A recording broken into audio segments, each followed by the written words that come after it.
आज आपण करणार आहोत दक्षिण भारतातला अतिशय प्रसिद्ध हा टॅमॅरिंड राईस, याला पुलियोगरा किंवा पुलियोधराई पण म्हणतात.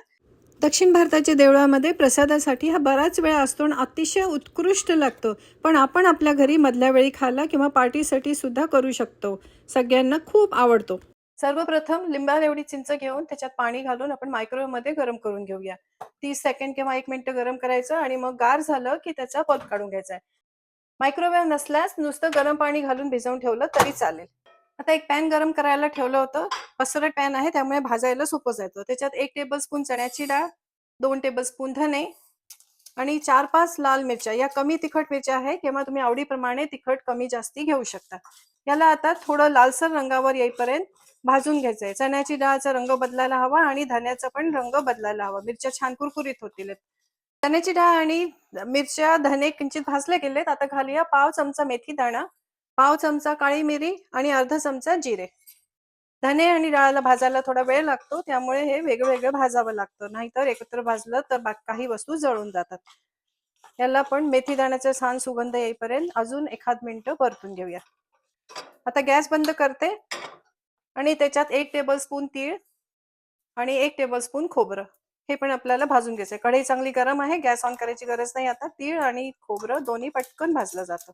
तीळ तडतडायला लागलेत, याचा अर्थ तीळ भाजले गेलेत. आता हे जास्त भाजलं जाऊ नये आणि काळं होऊ नये, त्यामुळे मी दुसऱ्या एका भांड्यात काढून घेते आणि गार झालं की याची आपल्याला बारीक पावडर करायची. हा मसाला तुम्ही जास्ती करून ठेवू शकता आणि लागेल तसा वापरावा. फ्रीजमध्ये ठेवला तर 4-6 महिने सहज टिकतो.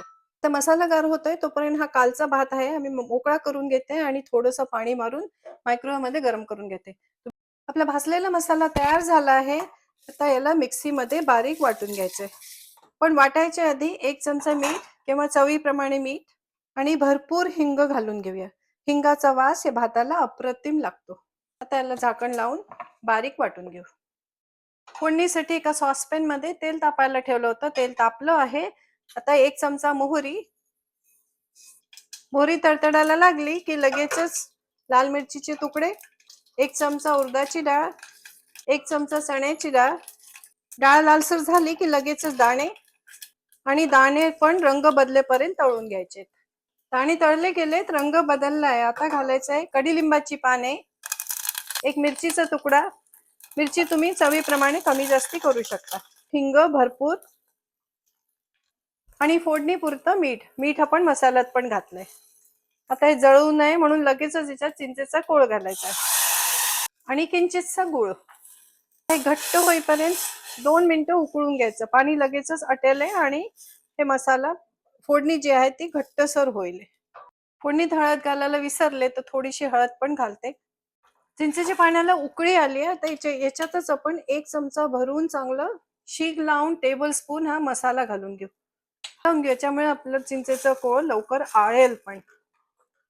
आपला टॅमॅरिंड राईस किंवा पुलियोगराचा मसाला मस्तपैकी आळला आहे, छान घट्ट झालाय. आता याला भातात मिक्स करायचं आहे. आता ह्या पॉइंटला जर मसाला तुम्हाला जास्ती वाटला तर हा फ्रीजमध्ये ठेवू शकता. 8-1 दिवस सहज टिकतो. त्यातलं पाणी सगळं आटलेलं आहे, त्यामुळे फ्रीजमध्ये ठेवला तर खराब होणार नाही. आता गॅस बंद करते आणि ह्या भातात मिक्स करून घेऊ. भातात सुद्धा आपण थोडं मिक्स करायचं. जर जास्ती वाटला तो उरवून ठेवायचं. मस्त कालवला गेलाय. अगदी मसाला पुरला आहे, अजून घालायची गरज नाहीये. याच्यावर थोडासा मी वाटलेला कोरडा मसाला घालते आणि परत एकदा कालवून आपण सर्व करूया. आपला झक्कास चवीचा टॅमॅरिंड राईस किंवा पुलियोगरा रेडी आहे. हा मधल्या वेळी किंवा नाश्त्याला खाल्ला तर चांगला लागतोच, पण पार्टीमध्ये, भिशी किंवा किटी पार्टीमध्ये पण सुपर हिट असतो. रेसिपी आवडल्यास कॉमेंट शेअर जरूर करा.